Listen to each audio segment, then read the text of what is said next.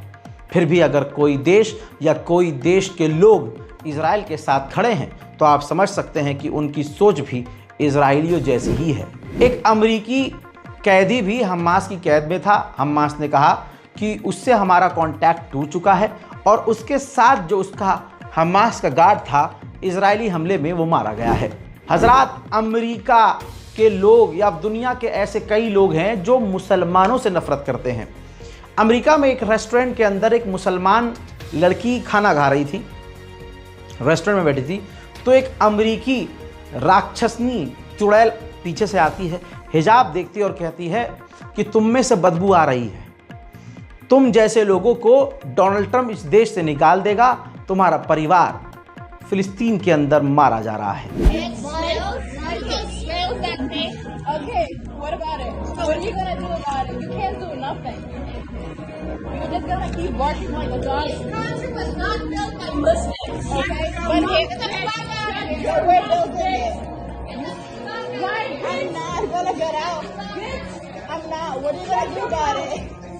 Keep barking like a dog. I'm not going nowhere. What are you gonna?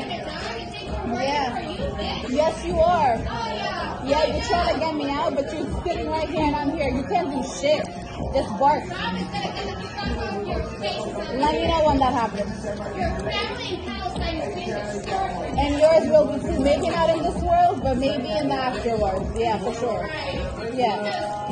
You got your thoughts? अल्लाह अकबर। उधर बैतुल मुकद्दस, क्योंकि बोल चुका हूँ ख़तरे में है, बैतुल मुकद्दस के अंदर बराबर रोज़ हज़ारों की तादाद में मुसलमान तो नहीं लेकिन यहूदी पहुँच रहे हैं।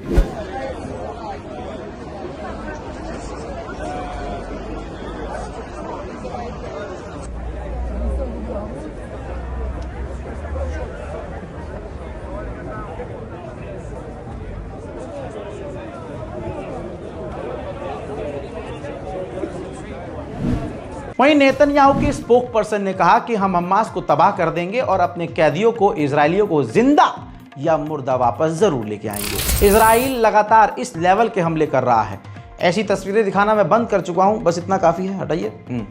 इजराइल खतरनाक लेवल के हमले अभी भी गाजा पर कर रहा है और अरब देश चुपचाप देख रहे हैं। 800 इजरायली सेटलर्स ने साइन किया है पिटीशन कि इजराइल की गवर्नमेंट अलाउ करे और गाजा की सरजमीन जितने पर हमने अभी तक कब्जा किया है वहां पर सेटलमेंट करे और वहां पर इजरायलियों के लिए मकान बनाना शुरू करे। इजराइल वेस्ट बैंक में जिस जगह हमला कर रहा है वहां फिलिस्तीन के प्राइम मिनिस्टर जाने वाले थे, लेकिन इजराइल ने अपने हमलों को उस जगह पर नहीं रोका और फिलिस्तीन के प्राइम मिनिस्टर को उस इलाके में जाने से रोक दिया। वहीं इजराइल के फाइनेंस मिनिस्टर ने कहा है कि पूरे गाजा पर इजराइल कब्जा करेगा और इजराइल की मिलिट्री गाजा पर रूल करेगी। हजरात, यहीं आपको एक बड़ा ऐलान गाजा से रिलेटेड कर दूं। पिछली बार बता चुका हूं, इससे पहले भी वीडियो में, पिछली बार जब हमने पिछले साल तक गाजा और फिलिस्तीन के लिए चंदा लिया, लास्ट के 2 बार हम जब गए तो हमने आपको अपडेट इसलिए नहीं दिया क्योंकि हमें रिकॉर्ड नहीं करने दिया गया, क्योंकि हमें फिलिस्तीन एम्बेसी के द्वारा बताया गया कि कई और लोग भी आए और लोग वीडियो बनाने के मकसद से भी आए। वो वीडियोस बहुत वायरल हुई, जिसके बाद हम ख़तरे में पड़ गए थे, क्योंकि भारत एक ऐसी जगह है जहां से मुसलमानों ने भारी मदद पहुंचाई है। ऐसे में इजराइल की एम्बेसी भारत में भी है और उसका लिंक भारत सरकार से हमसे ज़्यादा मजबूत है। ऐसे में हम नहीं चाहते कि कुछ इस तरह की घटना हो कि हम नज़र में आए। इसके बाद उन्होंने जितने भी लोग गए या हम भी गए तो रिकॉर्ड नहीं करने दिया, ना वीडियो बनाने दिया गया, ना फ़ोटो के लिए अलाउ किया गया। लिहाजा उसके बाद मैंने आपको मना कर दिया था कि कोई भी पेमेंट मत कीजिएगा। लेकिन बता दूं कि ईद तक और रमज़ान के बाद तक, यानी रमज़ान और ईद तक, लोगों ने बार बार हम को मेल किया, मैसेज किया, टेक्स्ट किया। सामने से मिलने वालों ने कहा कि भाई हम नहीं जा सकते, आप हमारी रकम वहाँ तक पहुँचा दिए। हमने फिर भी मना किया।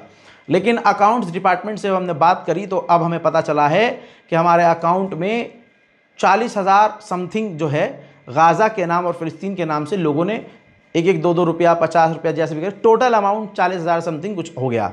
तो अब जाना तो है ही, सीधी बात है। तो ऐसे में दोस्तों अगले महीने 31 मई लास्ट डेट है। तब तक वो लोग जिन्होंने ये नियत कर ली थी कि हम रज़ाग्राफ़ी के ज़रिए फ़िलिस्तीन एम्बेसी तक ये पहुंचाएंगे रकम, वो लोग जो फ़िलिस्तीन एम्बेसी खुद नहीं जा सकते हैं, वो लोग जो ये सोच रहे हैं कि भाई हमारे अड़ोस पड़ोस में मदद की ज़रूरत नहीं है और हमने वहाँ कर भी दिए, हमें ये रकम जो है फ़िलिस्तीन एम्बेसी पहुँचानी है, गाज़ा को मदद देनी है, सिर्फ वो लोग भाई इस बारकोड का इस्तेमाल करें या जो नीचे करंट अकाउंट आपको नज़र आ रहा है इसमें आप अकाउंट ट्रांसफ़र करें। और ट्रांसफ़र करने से पहले फिर बोल रहा हूँ, जब आप यूपीआई करें, फॉर एग्ज़ाम्पल आप 10 रुपये यूपीआई कर रहे हैं तो नीचे लिख दें फॉर फ़िलिस्तीन या फॉर गाज़ा, ताकि हमारे ट्रांजेक्शन में जब ये आए, अकाउंट पे आए, तो सीधा गाज़ा का नाम या फ़िलिस्तीन का नाम शो हो जाए, ताकि हमारे अकाउंटेंट को डोनेशन फ़िल्टर करने में आसानी हो। हज़रात मोहतरम याद रखिएगा, 31 मई 2025 लास्ट डेट, उस तारीख तक हम पहुंच जाएंगे फ़िलिस्तीन एम्बेसी या फिर उससे पहले हम चले जाएंगे और आपको तमाम जानकारी ज़रूर देंगे। 7 अक्टूबर 2023 के बाद पहली बार ऐसा हुआ है जॉर्डन में। जॉर्डन की सरकार इजराइल के आगे नतमस्तक तो है, लेकिन जॉर्डन के लोग बिल्कुल फ्रीली इजराइल के खिलाफ फ़िलिस्तीन के समर्थन में प्रदर्शन कर रहे थे। लेकिन 7 अक्टूबर 2023 के बाद पहली बार जॉर्डन में ऐसा हुआ है कि फ़िलिस्तीन के समर्थन में जो रैली निकालने वाले लोग थे, जॉर्डन के लोग, उस रैली को जॉर्डन की गवर्नमेंट ने रोक दिया और साफ इनकार कर दिया कि आप फ़िलिस्तीन के लिए सड़क पर नहीं आ सकते। उधर तुर्की की तस्वीर देखिए, तुर्की के इंटेलिजेंस ने हमास के जो लीडर्स हैं उनके साथ मुलाकात की है। इस मुलाकात में आप ध्यान देंगे तो तुर्की के विदेश मंत्री भी इस मीटिंग में मौजूद थे जिन्होंने हमास से मुलाकात की है। टोटल 1,40,000 इजरायलियों ने एक साथ पिटीशन साइन किया है और गवर्नमेंट, नेतन्याहू की गवर्नमेंट को सौंप दिया है कि इस जंग को तुरंत रोक दो और गाज़ा पर हमले बंद कर दो। आपको बता दूं कि इजराइल के एयरफोर्स के चीफ, अल्लाह अकबर, इजराइल का जो एयरफोर्स का कमांडर है सबसे बड़ा, उसने जानकारी दी कि मुझे नौकरी से निकाल दिया गया, डिसमिस कर दिया गया, क्योंकि मैंने भी उस पिटीशन में साइन किया था जिसमें मांग की गई थी कि गाजा पर बमबारी बंद कर दो। गाजा के अंदर हमास के हमले में एक इजराइल का सैनिक वासिले जहन्नम हुआ और 4 इजरायली सैनिक बुरी तरह से घायल। उधर लेबनान ले चलूं तो लेबनान में हिजबुल्लाह पर पूरी तरह से दबाव है और हिजबुल्लाह लगभग ख़त्म ही हो चुका है, लेकिन हिम्मत नहीं ख़त्म हो रही है हिजबुल्लाह की। हिजबुल्लाह ने कह दिया है, धमकी दी है कि जब तक इजराइल लेबनान से बाहर नहीं निकल जाता हम लड़ते रहेंगे और हथियार नहीं डालेंगे। हजरात, ये ख़तरनाक हमले का वीडियो जो कुछ सेकंड का दिखा रहा हूँ, इसके बाद में बस इतना ही काफ़ी है। शाबाश। इजराइल ने लेबनान में ख़तरनाक हमला किया और इस हमले में हिजबुल्लाह के कम्युनिकेशन हेड मारे गए हैं। उधर यमन के हूथीज़ के लिए ख़तरा बढ़ चुका है, क्योंकि अमेरिका कई अरब देशों से बात कर रहा है और कह रहा है कि हमें यमन में ज़मीन पर उतरना होगा और यमन की सेना को ही एक तरह से अमेरिका ने ख़रीद लिया है। यमन की गवर्नमेंट हूथीज़ के साथ नहीं है, हूथीज़ इंडिविजुअली लड़ते हैं। तो 80,000 यमन के फ़ौजी अमेरिका के कहने पर तैयार किए गए हैं और हूथीज़ को अब डर है कि ज़मीन के ज़रिए हम पर हमला हो सकता है। इस डर में यमन के हूथीज़ अब लैंड माइन्स बिछा रहे हैं। इसके अलावा हूथीज़ ने अमेरिका की 21वीं बार नाक काट दी है। 21वीं बार 21वां MQ-9 रीपर हूथीज़ ने मार गिराया है। वहीं ये चंद तस्वीरें मैं आपको दिखा रहा हूँ। अमेरिका ने इसके बाद हूथीज़ के ऊपर और बड़े हमले किए हैं। हजरात, अब मैं हमले का वीडियो तो नहीं दिखा रहा हूँ आपको बार बार, लेकिन ये तस्वीर देखिए। यमन के ऊपर जो इजराइल ने हमला किया, तो ठीक ये हमले के बाद का मंजर है। सिविलियंस इलाके में हूथीज़ के ठिकानों पर और रिलीजियस एरिया पर, जो काफ़ी सेंसिटिव इलाका है यमन में, और कहा जा रहा है इसमें कई मस्जिदें भी शहीद कर दी गई हैं। इजराइल के समर्थन में लगातार अमेरिका यमन पर हमले कर रहा है। अमेरिका यमन के ऊपर अपनी पूरी ताकत झोंक रहा है। अपने सबसे ख़तरनाक बमों का इस्तेमाल वो एयरक्राफ्ट कैरियर से कर रहा है। इसके लिए तस्वीर देखिए, ये देखिए, इस तरह के ख़तरनाक बम। ये वीडियो खुद अमेरिका ने जारी किया है और दिखाया है कि हम कितने ख़तरनाक हथियारों से यमन के हूथीज़ पर हमलावर हैं। हज़रात मोहतरम, फ़िलहाल के middle east special detail report में इतना ही। इस रिपोर्ट को शेयर कीजिए, दुआओं में याद रखिए और चैनल रज़ाग्राफी अनस्क्रिप्टेड को सब्सक्राइब ज़रूर कीजिए। जय हिंद।